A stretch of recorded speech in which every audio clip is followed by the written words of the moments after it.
Hello, hello, bonjour chers amours, chers amis, chers stagiaires, c'est Swan Triangle. Voici la dernière vidéo sur les leaderships. On va faire une vidéo sur le leadership délégatif. On l'appelle aussi leadership laisser-faire.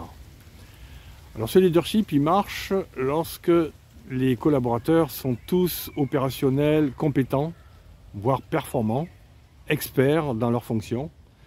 Et le manager peut se reposer sur eux au niveau technique, au niveau fonction. Il n'est plus au centre de l'équipe, le manager, dans ce cas-là. Il est plutôt en cercle avec eux, en réseau. Il est là surtout pour signer les contrats, les documents avec l'extérieur et pas avec eux. Ce qui est au centre en général, c'est plutôt un logiciel ou Internet, un cloud. C'est le cloud qui fait le contrôle. Donc les managers, les opérationnels n'ont plus besoin d'avoir un manager qui les contrôle. Ils s'auto-contrôlent eux-mêmes. Ils se planifient eux-mêmes leurs propres objectifs. Parce qu'ils savent ce qu'ils ont à faire, ils ont leur fonction. Et ils savent quoi agir, quoi faire au niveau de leur activité. Ils savent planifier, contrôler, réagir, améliorer, etc. Le manager, dans ce cas, il joue le rôle plutôt de coach, d'accompagnateur. Il est là en cas où les opérationnels ont besoin d'évoluer au niveau de leur savoir-être et plus de leur savoir-faire. Donc c'est surtout les accompagner pour qu'ils restent motivés en fait. Donc la motivation, on va dire, humaine.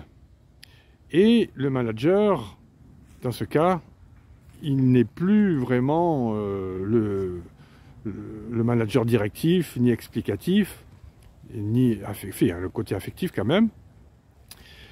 Et il permet comme ça à son équipe d'évoluer vers des postes aussi d'expertise. C'est l'expertise qui est vraiment le moteur de la motivation. La production, elle augmente lorsque l'expertise est forte, et lorsque l'autonomie est forte aussi, surtout, et elle diminue si l'autonomie diminue.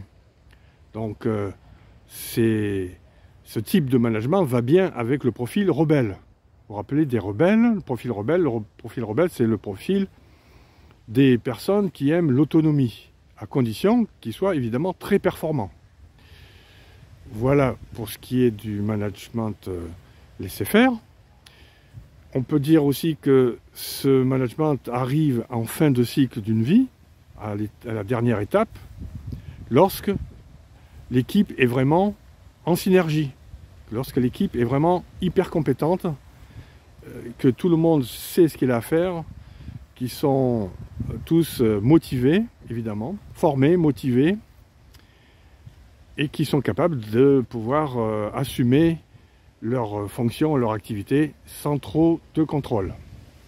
Autant dire que c'est rare d'avoir des entreprises complètement basées sur ce leadership. Surtout aujourd'hui, on est encore dans des managements où il y a les autres styles de management comme directif, explicatif et affectif.